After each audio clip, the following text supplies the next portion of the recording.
The sudden death of Shefali Jariwala. I think most of the news, it has been covering that she died due to anti-aging therapy, and that was the possible cause of death.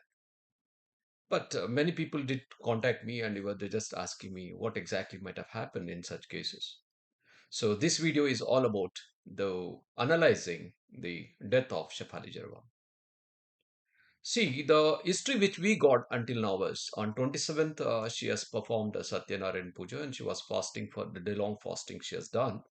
And subsequently, in the night at around 10:45 p.m., she had collapsed and she was lying in a room. And suddenly she was rushed to some Bellevue hospital in the Andheri West. And she was declared dead up there. And later on, the hospital had informed the Amboli police station, and the police arrived between around 11:45 p.m.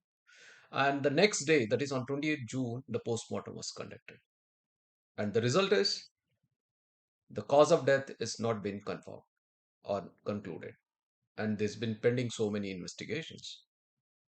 But going on with the investigation as to the circumstances leading to death of Shefali Jarwal, one thing is clear that in the crime scene examinations or in the place where she died, they found the vials of so-called glutathione and anti-aging medications, and also some vitamin C and multivitamins.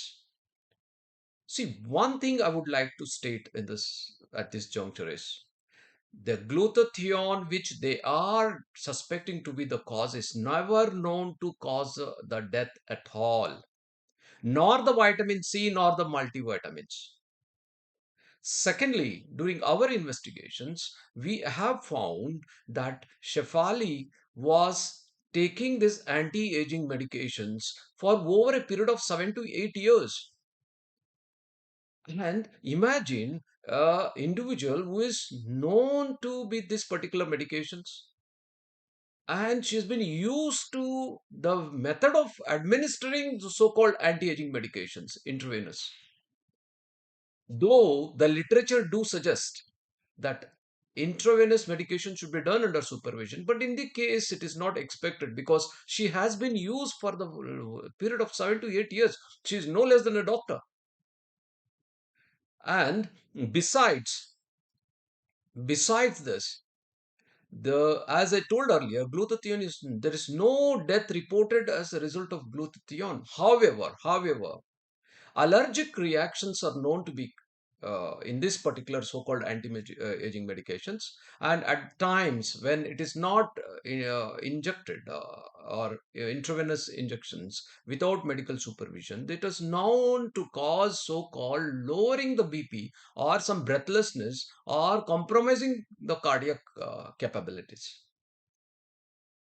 So that aspect in this particular case, that thing can maybe be ignored. The reason being, as I told earlier, she has been used to using this medication for 7 to 8 years, and she is well versed in the usage, the method, and also the amount of medications.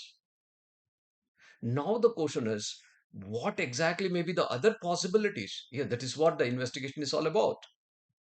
And another past history which we have found during our investigation was past and significant history, I can say, is that she was a known epileptic and she developed the epilepsy during the age of 15 years. And I still don't have the information about was she on medications with epilepsy. But another significant history which we have on the day of 27 June is that she had consumed some stale food in the afternoon, that is after the puja. So now the question is, what did she consume? What that food been taken for analysis? Or it has been examined during the post-mortem examination? Or was it found during the crime scene examination? That is more important in this case because more weightage is given on the anti-aging treatment, which may be true or may not be true, but hard to prove. That is what I would like to emphasize. It is hard to prove during the postmortem examination. And beside this, The very important aspect or the approach in cases of this nature as related to the death investigation is, the first is we should designate this as a sudden death, and the sudden deaths means that all other causes of death has to be ruled out, including poisoning, including drug overdosage, including trauma, all, and the other most important is the disease process. So the postmortem, the circumstances, the crime scene investigations, the witnesses, and the technical evidences, all things has to be correlated only to rule out the trauma, any injury or any assault on her. The second thing is any poisoning being administered accidentally or intentionally, or she was used to drug or not, or she has been infected with some virus or a bacterial thing. And all these things, once that has been ruled out, the other possible causes like these therapeutic medications, that thing, the weightage has to be given. And one thing we should always remember is the anti-aging medications like those so-called the glutathione.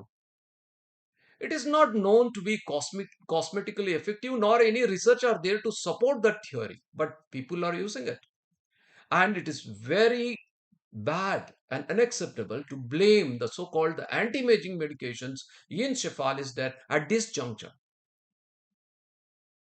And another most important thing we need to understand is, keeping in view of the sudden deaths reported elsewhere in the country, the most important aspect is that to be considered and ruled out in cases of sudden deaths of this nature is the genetic mutations, which is possibly due to some earlier infections. And the most important thing, which is again a area of research which I have been also been doing research on this, is the presence of the plastic particles, the nanoplastic particles, which are in the bloodstream, which are being a part of the daily consumptions in the food, which has already penetrated our food stuff in the processing industry, and that has to be ruled out because they're known to cause sudden deaths. So by this, I would like to state in this particular video that blaming the anti-aging medication as cause of death of Shefali is premature and scientifically unacceptable. Beside this, it can neither be confirmed at this juncture nor can be ruled out at this juncture. But very important thing is the ruling out drug overdosage, any assault on her, any poisoning on her, or any natural diseases which she was being into, and analyzing the so-called the significant epileptic history. All these things are very vital before we come into conclusion about the cause of death and also the manner of death. Until that, a proper and effective and a scientific investigations is the need of the hour in this case. Thank you.